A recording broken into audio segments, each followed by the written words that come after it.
You think that something is wrong with you. There is a quiet, constant hum under the surface of your life that tells you that you are not strong enough. You feel like something is wrong with you, or that you're missing something that everyone else has. When you look at the world, people seem to move with a strange, unthinking confidence. They seem to know what to do. They look like they fit.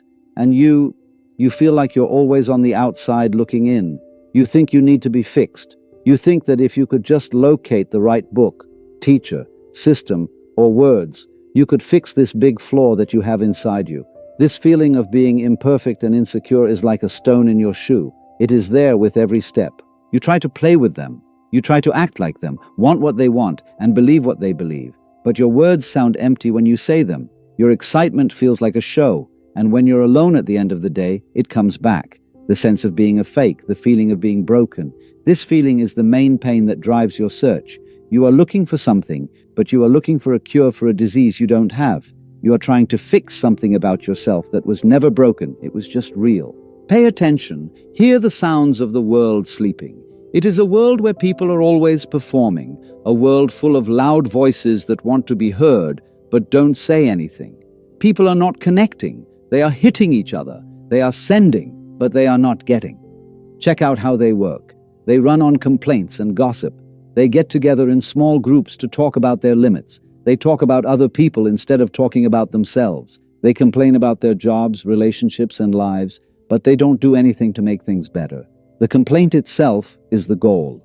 The complaint is the thing that brings them all together. It is the sleepwalker's common liturgy. They go after shallow things. They try to get people to like them whom they don't respect. They think that the symbol is the success, so they chase it. They act out their happiness, anger, wisdom, and kindness. It's all a show for other actors to watch. They are desperate for praise, recognition, and to be told that their performance is believable. This is the game, and the first rule of the game is that you can never say, "It's a game." You have to have faith in the performance. You have to have faith in the masks. You have to think that the noise means something. People tell you that the present is the normal world, and that you need to fit in, but you can't. So you think the problem is with you. But something has changed in you. You are not like them. And it's not about being better. It's not about being better. It's about being clear. You have, maybe by accident or on purpose, seen through the game. You are the one who woke up in the middle of the play. You have looked and seen that you have the script in your hands, and you can't pretend to be the character anymore. You have started to back off. You no longer need to be right. You no longer need to win the argument. You no longer have to show off your virtues. You think that the gossip tastes like ash in your mouth. You realize that the complaints are a never-ending cycle. You don't need to be recognized by people who are asleep anymore. Therefore, you stop talking. You go back. You choose to be alone, not because you are lonely, but because the noise of the world has become too much. You are the one in the office who doesn't become involved in the drama. You are the family member who doesn't get involved in the same old fights. You are the friend who just listens and doesn't give them the empty praise they want.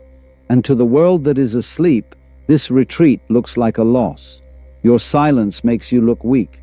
Not being involved makes you look arrogant. Your peace looks like a threat. You are not playing the game anymore. You show everyone else that they are still playing when you stop. Your realness becomes a mirror that you don't want to see. Your clear words shine a light on the dark places they are trying to hide. They don't get why you're not running with them anymore. They don't get why their distractions don't make you laugh anymore. So they need to find a reason. They need to give you a name. They won't say, "You have seen through the illusion." They won't say, "You have found a deeper truth." They will tell you that you are broken, strange, or wrong. This is the start. This is when your clarity first makes you a target. They have to make things seem worse when they don't understand them. This is the main defense of the world of sleep. When a lower level of consciousness meets a higher one, it can either wake up or attack. And waking up is scary. It means saying that everything in your life has been a dream. Consequently, they decide to attack. They call you names to hurt you. They say you're broken, too sensitive, inadequate, insecure, strange, or lost. Pay close attention. This label does not mean that you have a disease. They are confessing. When someone who lives in a world of noise and performance meets someone who lives in a world of depth and stillness, they feel a deep, unspoken threat. They can't answer the question of your very presence. Your calmness shows how messed up they are inside. Your clarity shows how confused they are. They can't see how deep you are. They can only tell that you aren't swimming with them on the surface. Therefore, they think you must be drinking. They can't hear the music you are playing. They can only see that you aren't dancing to their loud, off-key drum. Consequently, they decide that you are broken. They have to put a label on you. They have to fix you. Because their world is broken if you aren't. If you are not wrong, then their whole way of life is. Your perceived inadequacy is not a defect in your existence. It is an unavoidable misdiagnosis that occurs when a superficial world endeavors to assess a profound one. They are trying to use a teacup to measure the ocean. The teacup can only say that the ocean is too much, too deep, too cold, and wrong. The teacup's last word is broken. It is not the truth about the ocean. The teacup is only so big. Let's get rid of their labels. Let's put their broken yardsticks. Let's take a look at what's really there for a second. This feeling of not enough does not mean you are not perfect. It is the mark of your clarity. It indicates that you see things as they really are. They say you're broken because you won't lie. What they call inadequate is just your ability to connect with something more real. Let's really think about what this means. Let's look at the 4 marks of clarity that the world sees as flaws. 1. You are called inadequate because you see how complicated things really are. The world that sleeps works on simple, shallow answers. It works on slogans, dogma, and things that are black and white. People hold on to these simple answers because they make them feel safe. It makes them think they are in charge. You can't do this. You don't see the easy answer when you look at a problem. You see the root. You can see the hidden assumptions. You can see how all the different things are connected. You see a dozen deeper questions, but they only see a simple choice between yes and no. This isn't being unsure. This is not a lack of skill. This is deep. But to the world of easy answers, your depth is a danger. They say you are too complicated, brooding, or negative. They say you are inadequate or insecure because you don't like the lies that make them happy.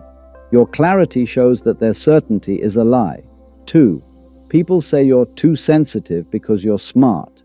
You are not too sensitive. You are very sensitive. You are a tool that can pick up on the small, unspoken truths in the room.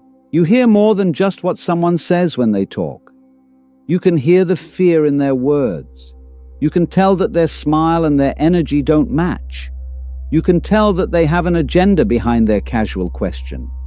This is not a flaw. This is a deep, nonverbal intelligence. But for a world that values performance, this is the worst thing that could happen. You are the only one who can see the mask. You know when they are lying without even thinking about it. They hate you for being sensitive because it shows them how wrong they are. They have to call you too sensitive and weak to make what you saw seem less real. 3. You are called detached because you are no longer feeding the drama. The world that sleeps is infatuated with drama. It is their main source of energy and a way to connect with others. They love to fight, gossip, and get angry, and they love the never-ending cycle of problems and reactions. You have moved away from this. You see the game, but you won't play it. You don't feed the anger. You don't take part in the gossip. You don't become involved in the fake fights. Your stillness doesn't mean you're not there. It is not being passive. It's a strong, conscious withdrawal of energy from things that don't matter. Your peace is strange to people who love drama. It's a decision. They can't stand the idea that the game is optional because you won't play. They will call you cold, detached, or passive because they can't imagine a way of being that isn't connected to their frantic movement. 4. People call you broken because you can't stand being fooled anymore. This is the last and biggest flaw. You can't pretend anymore.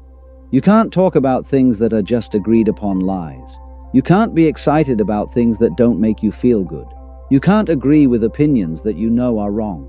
Your body and mind are starting to reject illusion. It makes you feel bad. It makes you feel sleepy. This is not a problem with social skills. This isn't awkwardness. It's an allergy to lying. This is why you are a target. Your simple, honest presence is the most hostile thing you can do in a world full of comfortable lies. You don't even have to talk. You are a true person. And just by being who you are, you show them the deep, basic crack in their world. So, you need to know that this clarity comes at a price. It has to. This is not an easy way to live as your true, perceptive, and real self. It is not a way to fit in with others. The sleeping world does not reward those who tell the truth about the dream. It gives prizes to the people who do the best job of living the dream. The price is that people will not understand you. You need to be okay with being misunderstood. This is the great discipline. They will keep thinking that your depth is a flaw. They will keep seeing your sensitivity as a sign of weakness. They will keep thinking that your peace is being detached. You can't fix them. You can't waste your valuable energy trying to convince people who are set on their false beliefs that they are wrong. To try to explain is to get back into their game. It is to ask them for their approval again. You should give them your power and ask, "Do you approve of my awakening?" They will never say yes. Let them be wrong about you. That's what you should do. This is the great loneliness of the mind that has been awakened. It's not the loneliness of wanting to be with someone. It is the loneliness of not having friends anymore. It is lonely to know something that other people standing right next to you can't see. It is lonely to speak a language that no one else understands. But you shouldn't let this loneliness weigh you down. Instead, let it be your proof. It shows that you have risen. The top is empty and clear air. The people in the valley are still there, breathing the thick, warm air of their shared dreams and telling each other that the valley is the whole world. The air you are breathing is thin, cold, and clear. Yes, it is lonely, but it is true. You have found the safety you were looking for, but the herd's safety isn't what matters. It's not safe to fit in, be liked, or be normal. That's the safety of the prison cell, where everyone agrees on the shape of the bars. The safety you have found is the safety of being real, the peace of mind that comes from knowing you are no longer fighting with yourself. The peace of mind that comes from knowing your feet are on solid ground, even if you're the only one there. The pain you felt for so long, that constant, terrible feeling of being broken, was the pain of your truth trying to break free from the false self you were trying to keep. The sound of the shell cracking was what made it broken. You weren't falling apart, you were getting away. Therefore, what can you do? Nope. The job is to do nothing. Stop doing the work. Stop trying to fix yourself. You are not a broken machine. You are a living, aware mind that is working perfectly and telling the truth that the world around you doesn't want to hear. You can stop now. You can be the one they call insufficient. You can be the one they call too sensitive. You can also be the one they call detached or cold. You can let them be. Please read that again. You are allowed to let them be. You are not here to meet their needs. You are not here to make them feel better. They are disappointed because their fantasy is not the same as your truth. Let them deal with it. You can leave arguments that aren't going anywhere. You can stay quiet even though they are making noise. You can stop trying to get their applause and leave their tiring, pointless performances. You are allowed to accept this broken part of you as your greatest strength. It is your guide. It is your honesty. It's the part of you that won't tell a lie. Your only guide should be your clarity. Have faith in what you see. Believe in the inadequacy that keeps you from believing simple lies. Believe the sensitivity that tells you when something isn't true. Believe in the detachment that keeps you out of their drama. This is what really keeps you safe. This is how you keep yourself safe. Building higher walls or learning better performances won't keep you safe. You stay safe by being so clear, real, and true to yourself that the world's illusions can't find a place to land. You become like a mirror. They might throw their labels, judgments, and pain at you, but all they'll see is their pain. You are still untouched. You are still clear. And that's the end of your journey. If this path back to the truth speaks to you, I invite you to subscribe and turn on notifications so we can keep going on this journey together and learn more. So be quiet. Take a deep breath and let this feeling of brokenness wash over you. It isn't a flaw. There is no wound. It's a place. It is the clean, quiet, open space of your mind. There the world can't reach you. There is no way for the labels to stick there. Fear can't stay there. That constant feeling of being imperfect was never something that needed to be fixed. It was a signal, a call from your deepest self, telling you to leave the world of performance and enter the world of the real. You were never broken. You were awake, and you still are.